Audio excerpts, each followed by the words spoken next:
Hello friends, welcome to the discourse. Let us talk about the communication skills. The ability to speak clearly and confidently is one of the most sought skills that students of all streams seek to achieve. No matter you are an engineering student or a medical student, a law student or a language student. Better communication skills, in fact, better command over spoken English will help you to achieve your goals easily. Fluency in English becomes more important when a student looks forward to go abroad to countries such as Canada or Australia or the USA or Britain.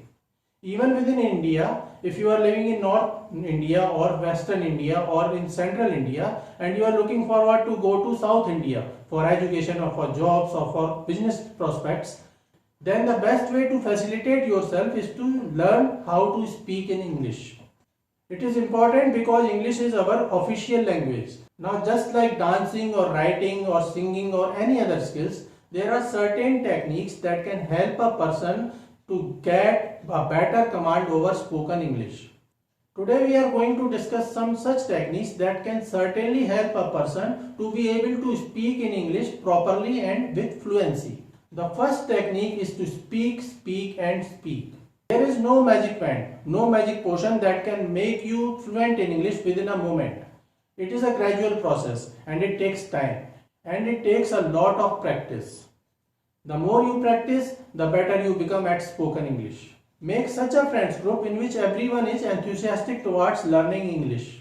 Discuss with them, debate with them, make jokes with them in English. You will commit mistakes, but you will improve. Try to speak as much English as you can. It will not only give you a chance to rectify yourself, your mistakes, it will also increase your confidence. The second technique is to reflect on your conversations. Once your conversation is over, think about it. Were you able to express yourself properly? Did you choose the correct words? Could you have chosen better words? Were you able to pronounce every word properly? Was there any new word that you can learn? It is like a meditation, and meditation always helps. It will help you to assess yourself, and when you will find that you were really good in expressing yourself, it will increase your confidence. The third technique is to listen and to read. Vocabulary or the word power is the most important asset that can help you in achieving your goal of fluency in spoken English. The better and the larger set of words you have, the more equipped you are at expressing yourself in English. We have already started a series how to enrich your word power. Listen to it. Watch English movies. Listen to English news channels and listen to the English music. Now there are some people who learn better by listening and watching, while there are some other people who can learn better by reading. So you should also read English newspapers and English books, any English magazine.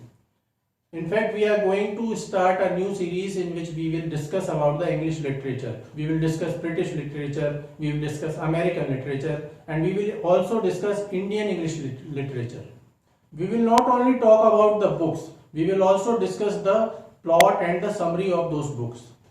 Choose as per your liking and read those books. When you will read and listen the English content, it will be natural that you will find many new words. Write them down and try to learn. Try to practice them in your daily conversations with your friends or your English teacher. It will provide you the meat that you can use in your next conversation, and that will increase your confidence by many folds. The fourth technique is to make cheat sheets. Often we find it difficult to initiate a conversation in English. Many times we forget what word we can use in a specific condition. Are you going to your doctor? Before your appointment, make a list of words and phrases that you can use to describe your condition to your doctor. You may also choose to make a list of such words that you can use while discussing with the nurse and other staff of the hospital. Do the same when you go for paying your bills or when you go out for having dinner at some restaurant. You can make cheat sheets for any occasion, any meeting that makes you feel nervous, be it job interview or your meeting with your boss. The fifth technique is to use your phone. When we speak with someone face to face, then we can see their eyes, their body, their lips, and we use the body language to understand what they are actually saying. But when we are on phone, when we are discussing on phone, then we cannot see the other person's face or their eyes or how they are moving their lips. Then we are only dependent on their voice and the tone of their voice. So it gives you a better opportunity to concentrate on the words and on the language of the other person. So tell some friends of your English group to call you every day for having an English conversation on phone for at least 10 minutes every day. It will help you immensely. The sixth technique is to record your voice. Generally people do not like to listen their own voice, but it can be very beneficial and it can be very helpful for you if you are trying to gain command over spoken English. You can make some random speech or you can recite some paragraphs from a book and record your voice and then listen to your recordings and see how good you were and what mistakes you committed. It will help you to reassess and to recheck yourself, and it will give you an opportunity to improve yourself. The seventh technique is to learn phrases.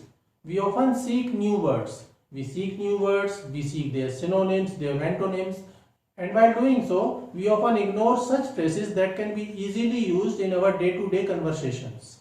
Phrases like, "Hey mate, what's up?" or "Hey dude, what are you doing?" Along such easy phrases, try to learn idioms. And these phrases and idioms that you will learn will help you to increase your range of vocabulary and ability to speak in English fluently. The eighth technique is to have fun, and it is the most important technique. Learning spoken English is no difficult work. Try to make it entertaining. Try to make it likable.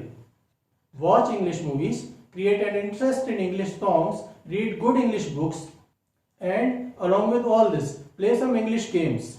Make some impromptu speeches on subjects like tomato or red color or pink color or a rose or a thorn. You can also choose subjects like, if I were the ruler of this world, then what would I have done? What would you have done? Now all this will help you to maintain your interest in English, and it will help you to learn English in a better and faster way. So I hope that you will use these techniques, and it will certainly help you in increasing your command over spoken English. Thank you and regards and best of luck.